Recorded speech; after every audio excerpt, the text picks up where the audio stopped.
की राष्ट्रपति आदिवासी हैं, महिला हैं। 47 करोड़ करीब आदिवासी एमपीज हैं। 487 एमएलए हैं आदिवासियों के। क्या उन्हें नहीं पता कि उनके समाज की बहन बेटियों को नग्न करके सड़कों पर उतारा जा रहा है? वहाँ की सरकारें गूंगी और बहरी हैं।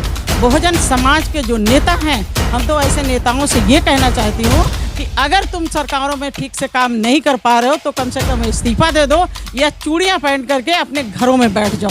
अगर बेटियों के साथ ऐसा हो रहा था और वहाँ जनता, पता नहीं कितनी जनता थी, भीड़ की वीडियो थी, किसी का दिल नहीं दहला कि कम से कम इस बच्ची के साथ ऐसा हो रहा है तो हम इसको रोकें।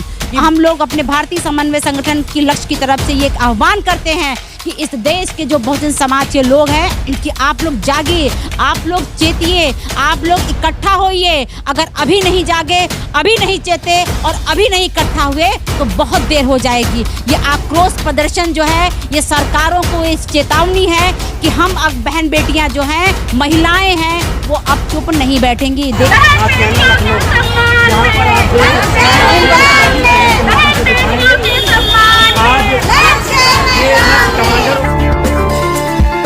आप देख रहे हैं सम्यक इंडिया टीवी।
जय भीम। मैं शालिनी आनंद, आप देख रहे हैं सम्यक इंडिया टीवी और आज मैं मौजूद हूँ लखनऊ में भारतीय समन्वय संगठन लक्ष्य की तरफ से जिस तरह से आप जानते हैं कि जो मणिपुर में महिलाओं के साथ जिस तरह से उनकी अस्मिता को तार तार किया गया, उनको नग्न घुमाया गया और जिस तरह से उनके साथ अभद्रता की गई है, इसको लेकर आज ये मणिपुर सरकार के खिलाफ उन महिलाओं के इंसाफ के लिए भारतीय समन्वय संगठन लक्ष्य की महिला कमांडर आज सड़कों पर उतरी हैं।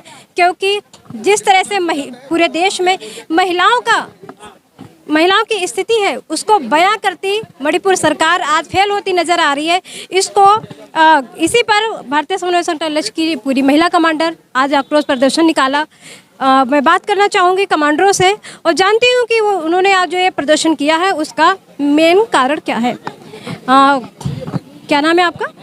जय भीम, नमो बुद्धाय। मैं चेतना राव, लक्ष्य कमांडर।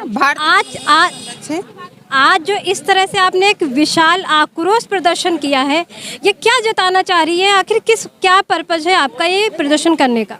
देखिए, मणिपुर की जो बहुत बड़ी घटना हुई है उसका हम लोग विरोध प्रदर्शन कर रहे हैं और हमें लगता है भारत का ऐसा कोई भी व्यक्ति नहीं होगा जिसके नॉलेज में ऐसी दरिंदगी जो हुई है वो नॉलेज में ना आई हो।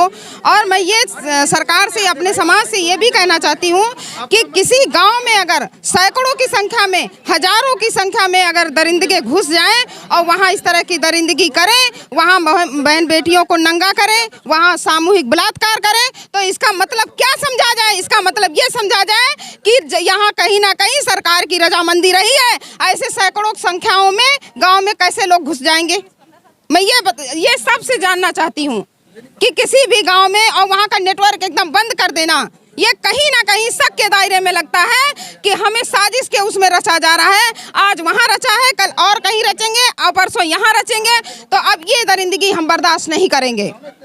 क्या मांग है आप लोगों की? हम लोगों की ये मांग है कि जो दरिंदगी इस तरह की दरिंदगी करी है उसको फांसी की सजा दी जाए। उसको सरेआम जिस तरह से नंगा किया गया है ना, हमारी बहन बेटियों को आंसू आ जाते हैं, बयां नहीं कर पाते हैं, रात रात सो नहीं पा रहे हैं। जिस तरह से हमारी बहन बेटियों के साथ प्राइवेट पार्ट छुए गए, स्तन को खींचा गया है, हमें लगता है हर भारत के उस नागरिक को शर्म से झुक जाना चाहिए। और जो नेता प्रशासन में हैं, जो मंत्री विधायक हैं, सबका शर्म से झुक जाना चाहिए। इस तरह से बेरहमी की घटना हुई है, इसमें तो सरेआम गोली मार देनी चाहिए। और यहाँ तक कि उस वीडियो में हमने देखा, हमारे सारे लक्ष्य टीम ने देखा है कि सबके चेहरे बिल्कुल साफ साफ नजर आ रहे हैं। अब क्या जताना चाह रही सरकार, अब क्या जताना चाह रहा है शासन प्रशासन? जब सबके चेहरे नजर आ रहे हैं तब तो कोई वही नहीं है, दो राय नहीं है। उनको फांसी देनी चाहिए, उनको सजा देनी चाहिए। फिर क्यों? हम सवाल ये कहते हैं क्यों ऐसा है, लेकिन नहीं, बचाया जा रहा है। क्योंकि हमारे समाज में, हमारे बहुजन समाज के ऊपर ऐसी घटनाएं होती हैं, हमारे समाज के ऊपर, बहन बेटियों के समाज के ऊपर ऐसी घटनाएं होती हैं। हम ये सदैव देखते आए। हमारा जो SC, OBC और माइनॉरिटी समाज का है, उसी के ऊपर अत्याचार होते रहते हैं। अभी रायबरेली की घटना हुई है, हम लोग, हमारी टीम वहाँ भी पहुँची थी, वहाँ भी इसी तरह की दरिंदगी हुई थी, कुल्हाड़ियों से काटा गया था। हमारे समाज को काटा जाता, क्यों काटा जाता है? कहीं ना कहीं इसमें शासन प्रशासन और जो सरकारें हैं उनकी रजामंदी होती है। क्या लगता है आपको, इस तरह प्रदर्शन कर रहे हो तो क्या लगता है, क्या सरकार के कानों तक बात पहुंचेगी? हाँ, ये तो ज़रूर होगा कि हमारा जो आक्रोश देख रहे हैं तो सरकार को थोड़ा बहुत अगर शर्म होगा तो वो ज़रूर आंखें खोलेगी। जो चुप्पी और बहरे गूंगे बने हुए हैं उनका सब पर्दा जो पड़ा हुआ है सच्चाई पे, वो हटेगा, ज़रूर हटेगा।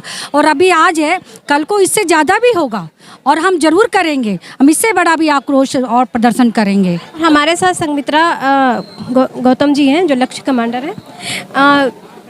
मैम, जिस तरह से मणिपुर की शर्मनाक घटना हुई एक महिला के साथ, तो आपका संगठन भी एक नारा देता है महिलाओं के सम्मान में लक्ष्य मैदान में।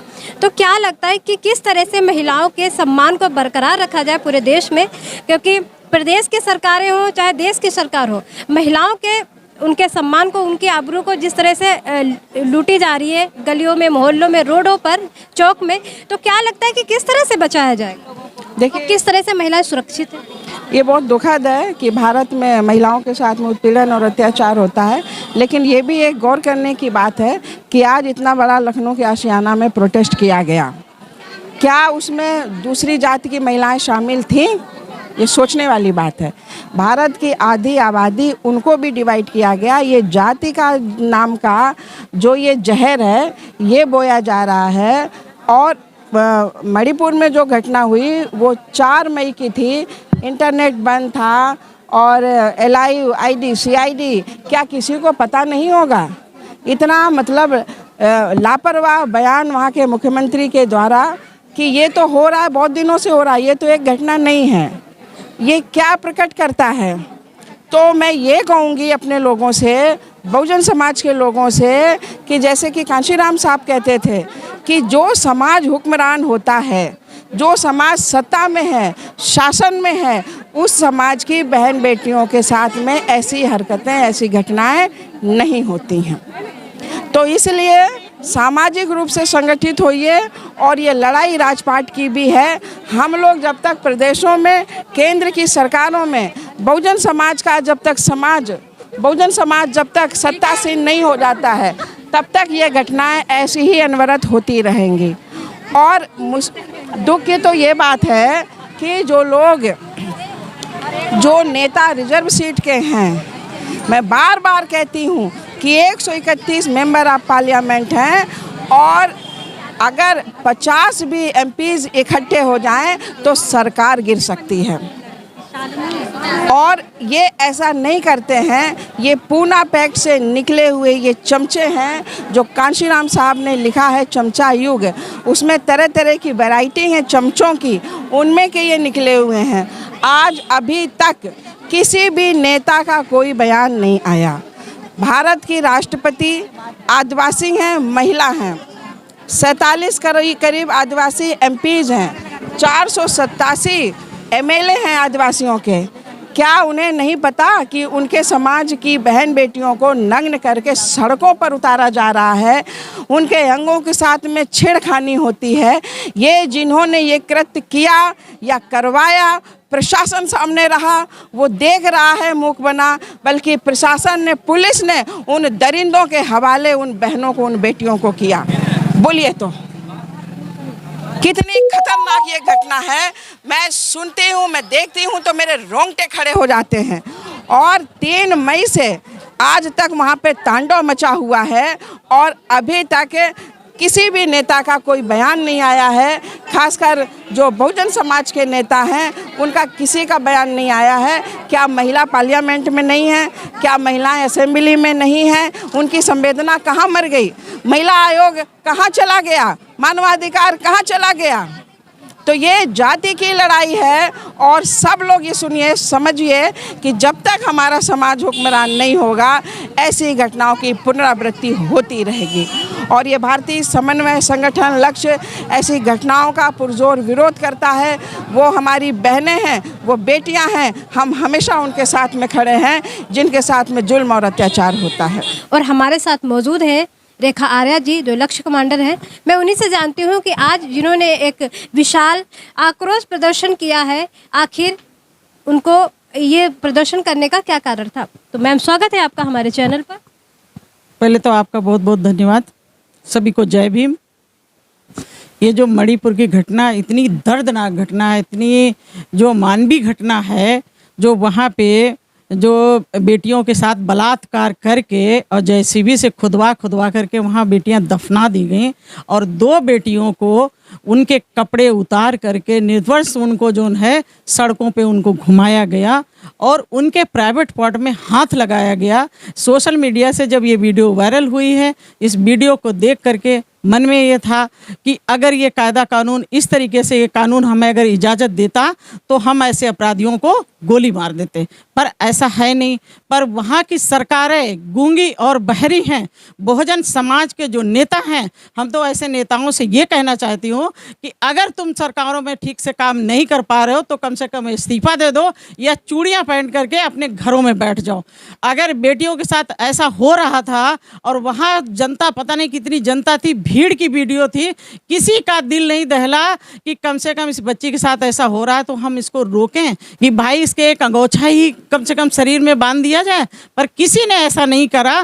पर हम तो देख करके हमारे तो आंख में आंसू निकल रहे थे। यही मन कर रहा था, इतना मन अंदर से कचोट रहा था कि मैं क्या पाऊँ, क्या कर डालूं। अगर ऐसे अपराधी हमारे सामने आ जाएं, चाहे हम फांसी पर चढ़ जाएं, पर ऐसे अपराधियों को गोली से उड़ा देंगे। हम वहाँ की सरकारों को चैलेंज करते हैं, अगर देनी है इनको तो सजा में इनको फांसी देनी चाहिए ऐसे अपराधियों को, और अपराधियों को कम से कम कंट्रोल करना चाहिए। प्रशासन को सख्त कर देना चाहिए कि ऐसी घटनाओं पे तुरंत उस पर रोक लगनी चाहिए। जबकि वहाँ की जो राष्ट्रपति हैं, वो जो क्या नाम महिला हैं, पर उनके भी कानों में ये आवाज़ नहीं गई कि ये बेटियों के साथ क्या हो रहा है। हमें तुरंत ऐसी चीज़ों को रोकना चाहिए। हम तो कहते हैं अगर कोई लोग ठीक से अपना काम नहीं कर पा रहे हैं तो उनको भी इस्तीफा दे देना चाहिए। उनका कोई अधिकार नहीं है कि इस तरीके से तमाशा देखें बैठ करके।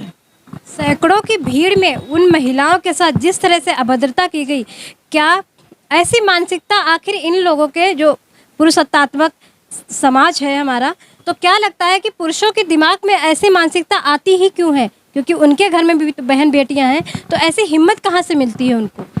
चक्कर उनके अंदर अहंकार है, घमंड है, वो मनवादी होने का उनके अंदर घमंड है कि ये जो बेटियां थी ये बहुजन समाज में आती थी, तो उनके अंदर इंसानियत कहाँ से आए? अगर उनकी बेटियों के साथ ऐसा होने लगे तो हो सकता है उनकी रूह कहीं कांपे, उनके अंदर कोई इंसानियत आए। हम तो कहते हैं ये कहते हैं सरकारों से कि कम से कम गूंगी बहरी सरकारें नहीं होनी चाहिए। ऐसी सरकारों पे लालत है कि ऐसी सरकारों को तो इस्तीफा दे देना चाहिए कि वो सरकार के काबिल नहीं हैं। जय भीम सभी लोगों को। मैं विजयलक्ष्मी गौतम, लक्ष्य कमांडर, भारतीय समन्वय संगठन लक्ष्य से। जैसा कि आज हमारी जो भारतीय समन्वय संगठन लक्ष्य की टीम ने इस मणिपुर की इस अमानवीय, इस क्रूर घटना के विरोध में एक आक्रोश प्रदर्शन कैंडल मार्च के रूप में निकाला, तो वाकई में बड़ी शर्मसार करने वाली घटना है। ये सरकारें जो हैं बिल्कुल गूंगी बहरी हो रही हैं। सोचने वाली बात है कि जो मणिपुर में जो हमारी बहन बेटियां थी, जो हमारे बहुजन समाज की बहन बेटियां थी, उनको उत्पीड़ित किया जा रहा है, उनको शर्मसार किया जा रहा है, उनके साथ पाशविकता की जा रही है। इतनी शर्मनाक घटना के बावजूद 80 दिन तक उस सरकार जो है उस चीज़ को छुपा के बैठी हुई थी। अगर सोशल मीडिया के माध्यम से ये चीज़ बाहर नहीं निकलती तो देश के लोगों को भी नहीं पता चलता कि वहाँ पे इतनी घृणित चीज़ें हो रही हैं। और आप सबसे बड़ी चीज़ तो हमें ये समझ में नहीं आ रही है, वहाँ के जो पुरुष हैं, जो भी चाहे वो किसी भी जात धर्म संप्रदाय के हों, क्या उनको शर्म नहीं आती है? क्या उन्होंने किसी माँ की कोख से जन्म नहीं लिया है? क्या उनके घर में बहन नहीं है? क्या उनके घर में माँ नहीं है? क्या उनके घर में बेटियां नहीं है?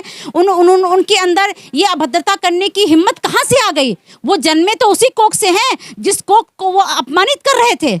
ऐसे लोगों को खुद इसके लिए चाहिए कि जो समाज के लोग हैं उनके परिवार में इस चीज़ को, संस्कार को डालना चाहिए कि समाज में किसी भी जात धर्म संप्रदाय की बेटी हो, बहन हो, किसी का अपमान नहीं होना चाहिए। क्योंकि ये पुरुषवादी समाज है, पुरुषवादी मानसिकता का समाज है। ये आज से नहीं, सदियों से चला आ रहा है। एक सदियों पहले भी भारत में जो है हमारे समाज के लोगों को, जो बेटियां थी, बहनें थी, महिलाओं को, उनको नंगा किया जाता था, राजमहलों में नंगा किया जाता था। और आज वही चीज सड़कों पर खुलेआम किया जा रहा है हमारी बहन बेटियों के साथ में। तो हम लोग अपने भारतीय समन्वय संगठन की लक्ष्य की तरफ से ये एक आह्वान करते हैं कि इस देश के जो बहुजन समाज के लोग हैं कि आप लोग जागिए, आप लोग चेतिए, आप लोग इकट्ठा होइए। अगर अभी नहीं जागे, अभी नहीं चेते और अभी नहीं इकट्ठा हुए तो बहुत देर हो जाएगी। ये आक्रोश प्रदर्शन जो है, ये सरकारों को इस चेतावनी है कि हम बहन बेटियां जो हैं, महिलाएं हैं, वो अब चुप नहीं बैठेंगी। देश की आधी आबादी है ये, और आधी आबादी ये अपमान नहीं सहेगी।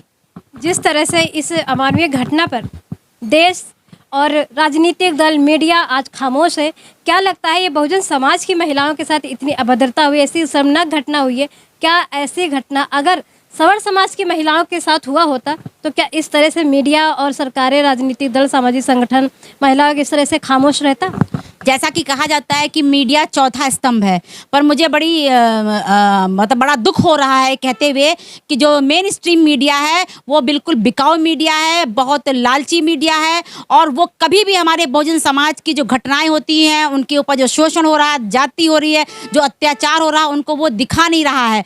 और जहाँ थोड़ी बहुत दिखाई भी जाती हैं तो धीरे धीरे उन घटनाओं को शांत कर दिया जाता है। आपने ये जो बात कही कि जो अगर मनुवादियों की बहन बेटियों के साथ होता है, हम कभी भी नहीं चाहेंगे इस देश, समाज, समुदाय, किसी की भी बेटी हो, बहन हो, किसी के साथ में ऐसी अमानवीय, क्रूर और घृणित घटना नहीं होनी चाहिए। लेकिन घटनाएं होती हैं, लेकिन इसमें भी दो आंख किया जाता है। अगर मनुवादियों की बहन बेटियों के साथ होता है, आपने देखा होगा एक डॉक्टर बिटिया के साथ में उसको सरेआम गोली दौड़ा के मार दी गई अपराधियों को।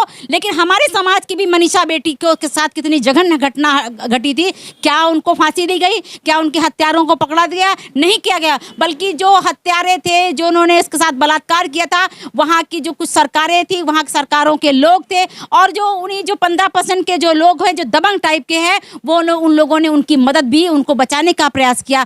तो हम तो यही अपील करेंगे अपने समाज के लोगों से। दुख की बात यह कि हमारे समाज के लोग ही एकजुट नहीं है। तो जब तक वो एकजुट नहीं होंगे, उनकी बहन बेटियों के साथ ऐसी ही जाति होती रहेगी। मान्यवर कांशीराम साहब कहा करते थे, जिसकी सरकार होती, जिसकी सत्ता होती, उसकी बहन बेटियों के साथ बलात्कार नहीं होते हैं, उनके साथ अपमान नहीं होते हैं। तो ये बहुत आवश्यकता है अपने समाज के लोगों को कि अब आप जागिए, अब चेतिए और अपनी सरकारों को बनाइए। जब सरकारें रहेंगी तो हमारी बहन बेटियां अपने आप सुरक्षित हो जाएंगी।